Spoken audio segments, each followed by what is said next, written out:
the truth is that the situation Ukraine finds itself in right now is really quite desperate. The Russians have systematically dismantled most of the energy system. People are lacking in terms of heat, and the lack of heat is not the only problem when you destroy the energy grid. It also has implications for the availability of water and transportation and food and so forth. Bottom line is Ukraine is being prepared for a massive offensive launched by the Russians sometime over the next week or 2 weeks or 3 weeks, once the ground is thoroughly frozen. And that buildup right now has reached about 540,000 Russian troops, over 300,000 in the south, a little over 200,000 in the north, with 1,000 rocket artillery systems, 5,000 armored fighting vehicles, including at least 1,500 tanks, huge quantities of artillery, tactical ballistic missiles. All of these things have been readied for a massive assault that is designed ultimately to end the war. And tragically, we keep insisting that the Ukrainians not negotiate, that they talk about it but do nothing. And this really consigns Ukraine and its population to more suffering and certain defeat. I think General Milley is aware of what I just described. He knows about the Russian military buildup. He knows the true state of the Ukrainian armed forces, which is miserable. And he did something that he's done before. He has a bad habit of leaking his private advice to the president, to the press. He did that to Trump, and he's done it now to Biden. And what he leaked was true, although that doesn't say much for him because he hasn't been very truthful to this point, but I think he's afraid. I think he's afraid that we might consider intervening somehow or another in Ukraine as Ukraine is finally and completely defeated. So I think he said the following. He said, look, the Ukrainians have done about all they can reasonably do. We shouldn't expect them to do more than they have. And secondly, this is a good time to negotiate. Actually speaking, it's not.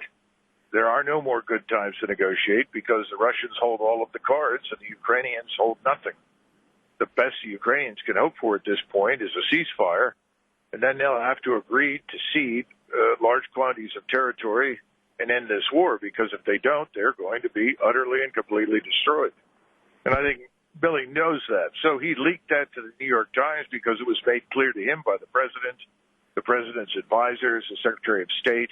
Virtually everyone on the civilian side of the equation said, absolutely not. We will not negotiate. And I think the reason for that is very obvious. They do not want to admit that they were wrong, that they should have stopped this war months ago before it got started. They don't want to admit that they have been lying to the American people repeatedly about the true state of affairs on the ground in Ukraine. But Billy is afraid that he might be asked to do something, that the forces we have on the ground in Poland might be asked to do something. He doesn't want to do it, and for good reason. We're in no position to go to war with Russia, and anything that we might do on the ground would fail miserably, and we'd be embarrassed. So what we can look forward to, in addition to this massive offensive, is the migration of several million more Ukrainians to the West because they have nowhere else to go. And the military headquarters and most of the remaining power that exists is all being channeled to the far western part of Ukraine towards Lvov, which sits just about 20 miles from the Polish border. So Ukrainians know what's coming. There's not much they can do about it at this point. But instead of throwing them a lifeline, we've essentially told them to sink with the ship that they're on. At the same time, we have no idea what happens to much of the equipment. Some of it is used. Some of it is resold. We are, of course, subsidizing what remains of the Ukrainian state and the Ukrainian government. They're effectively now a dependent of the United States and American largesse. But I think the great tragedy here is all of these people will benefit. Ukraine will be destroyed. Ultimately, what will emerge from all of this is probably a rump Ukraine with everything south to the Black Sea and to the east of the upper river under permanent Russian control. And that rump Ukraine will be left to die on the vine as some sort of neutral territory, and no one will mention it again once it happens. I mean, what do we do whenever we go somewhere and we fail miserably and we leave? We stop talking about Vietnam after we left. We've stopped talking about Iraq and Afghanistan. We've never really talked about Libya. So wherever we go and we fail, we just stop talking and people move on to the next cash cow. And they all want to cover up the failure. The danger, of course, with Ukraine is very different. So the attempt in Washington seems to be, on the one hand, to destroy everything in the United States and to try and save this, Ukrainian construct, which, frankly, is about to go out of existence. I'm beginning to think that Biden and his friends have the sort of reverse Midas touch. Everything they touch turns to garbage. But in the meantime, I don't know how much worse it can get economically. You have many countries overseas that are dumping U.S. treasuries. Our position here at home continues to weaken. It's a bad situation, but no one seems to be concerned about it until it gets to the point where everything implodes. So I think we're coming to that point. I hope it's not as bad as Sri Lanka, but I think we're on a very dangerous road. But I think Blue Dobbs used to say America has the best government money can buy. It's harsh, but I'm afraid it's not far from the truth anymore. And I think we really are increasingly an extension of the sort of banana republic regimes that we find in places around the world. Americans are going to wake up. Americans have begun to wake up. I think the French and the Germans are coming around to understanding what a terrible fraud this whole thing has been. And we can't continue. We can't afford it. We are all in an equally fragile financial situation. And in the meantime, our economies have been deindustrialized. Over the last several months, in fact, I would argue virtually from the 24th of February when the Russians first intervened, the tendency in the media has been to repeat ad nauseum whatever the Ukrainian government says and treat it as the truth. And let's be frank, from the outset, they've been telling everyone, well, the Ukrainians are winning, the Russians are losing. The Russians are losing tens of thousands of soldiers. They're losing hundreds of tanks and critical equipment, and the Russians can't do anything right, and the Russians are losing. Well, that has never really been true. Virtually from the beginning, the Russians went in with a fraction of the force that they had available because they assumed that we ultimately would negotiate and be interested in arranging a ceasefire and coming to some sort of agreement, because their principal interest, as you know, was always to have a neutral Ukraine. This didn't happen. And finally, in the summer, I think the leadership in Moscow decided we've got to change our approach. We have no choice. We have to treat Ukraine as a theater of war. And that's what they've done. They have absolutely turned Ukraine into a theater of war, and they have changed their approach 180 degrees from what it was. The Ukrainians have been losing hundreds of thousands of men as casualties. We estimate they've had 400,000 casualties, of which over 100,000 are dead. Now, very recently, Ursula von der Leyen, who is the president of the European Union, actually admitted that the Ukrainians had lost at least 100,000 dead. The truth is that over the last several months, the losses have been so heavy that we think it's probably closer now to about 120 to 125,000. And the second part of this, of course, is that the Europeans, and we to a large extent, have run out of ammunition and equipment to send to them. We're now talking about building new equipment that could be sent over and stripping out whatever we can find from many of our own units to the point where, frankly, if we had to fight a war in Central Europe, we'd be in trouble. We're down to days, maybe a couple of weeks of ammunition. The Russians have always been accused of running out of rockets, running out of missiles, running out of ammunition, and nothing could be further from the truth. They've been running out of tanks, and again, nothing could be further from the truth. The Russians now have set up a very effective defense while they build up for massive offensive operations in December and January. And those buildups are almost complete. We can account now, as I pointed out in the op-ed, for about 540,000 troops, 1,500 tanks, another 3,000 plus armored fighting vehicles, hundreds of guns, 1,000 rocket and drone strike systems, hundreds of fixed-wing aircraft, and hundreds of helicopters. The bottom line is that the Russians are now going to war.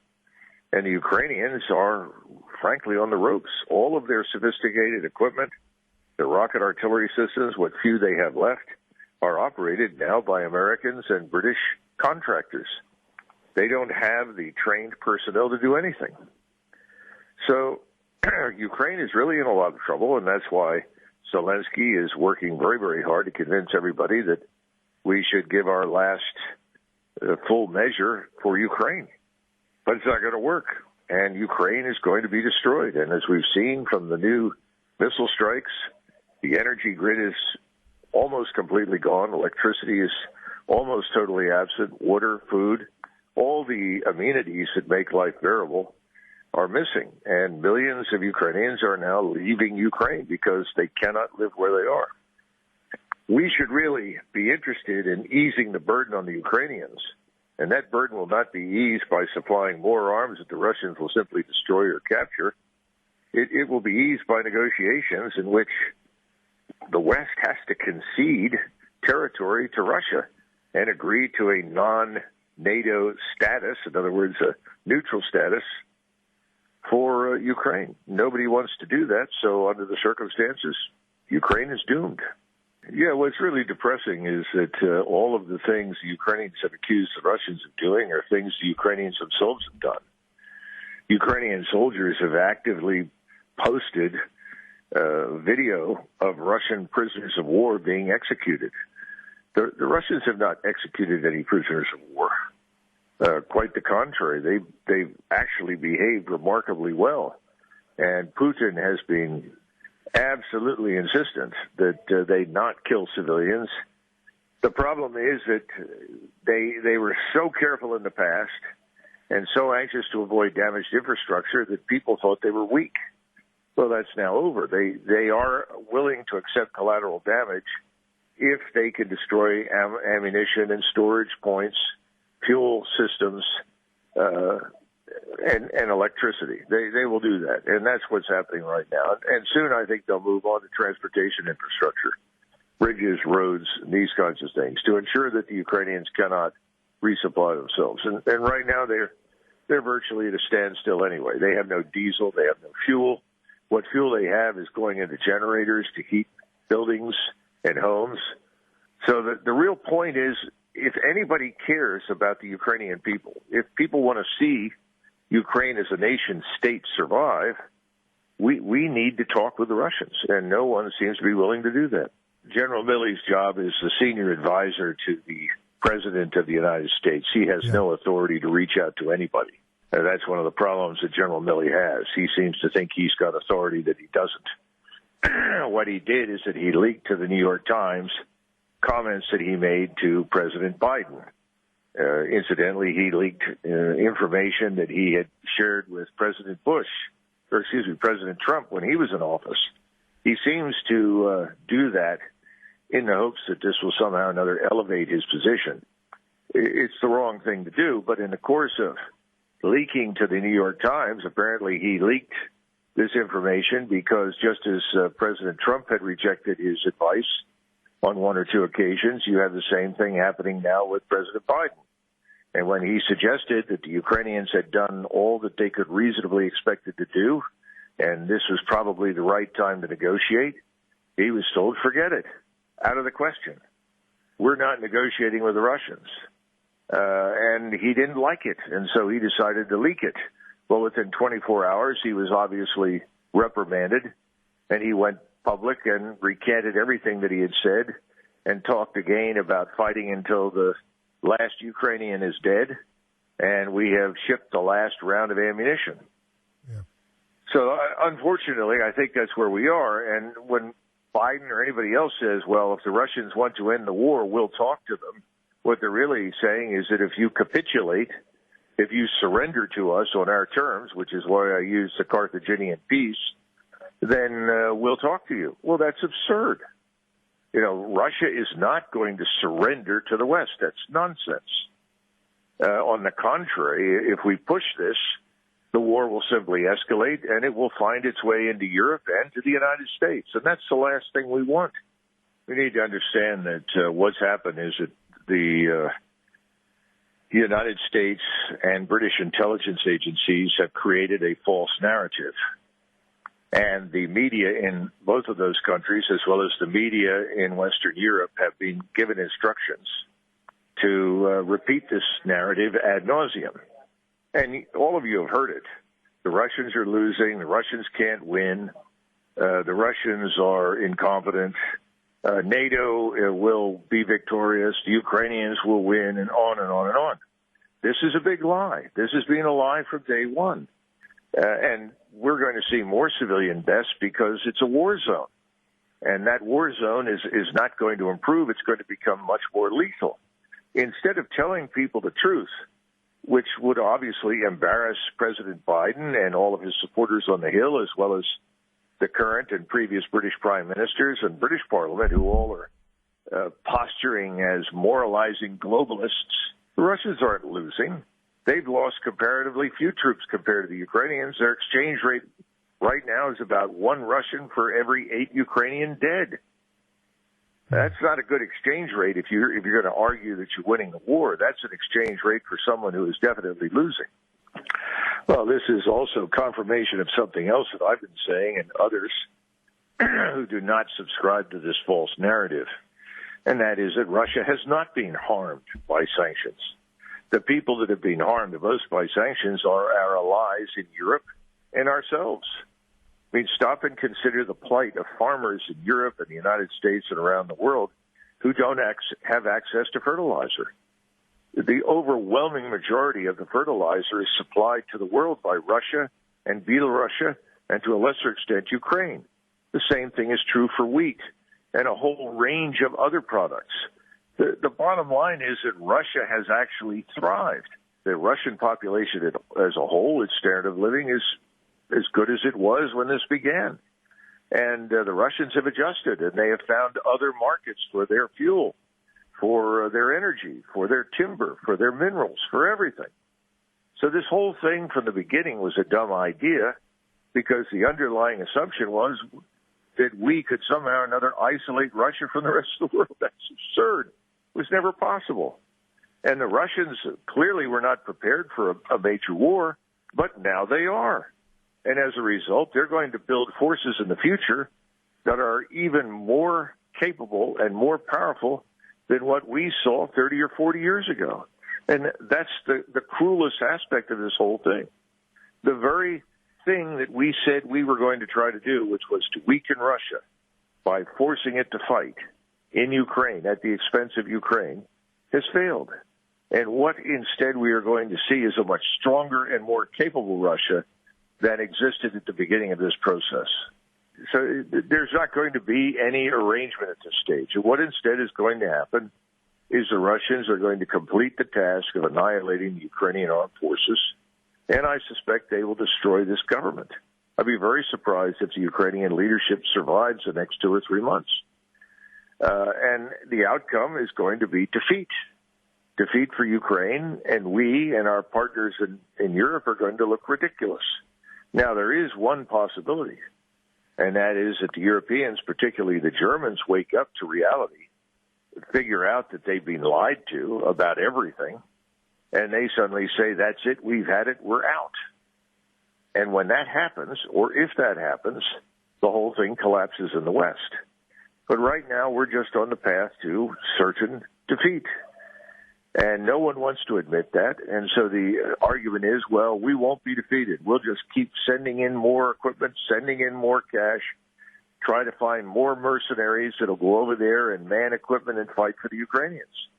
I don't see that as a winning proposition. I think time is on Russia's side, not on ours. And the Russians live there. We don't. The real issue here is that Americans have got to start paying attention to reality. We have no business in involving ourselves in wars 5,000 or 6,000 miles from our country. Certainly not unless there is something at stake for us. And in this case, there's nothing at stake for us. The only real interest we ever had was in peace. And what we're having and what we're dealing with right now is war that we didn't want and didn't need. That's harming everyone. This post-World War II order began collapsing the moment the Soviet Union vanished. Yeah. Once the Soviet Union and the supporting Warsaw Pact system all collapsed and fell apart, that was the beginning of the end of the post-World War order.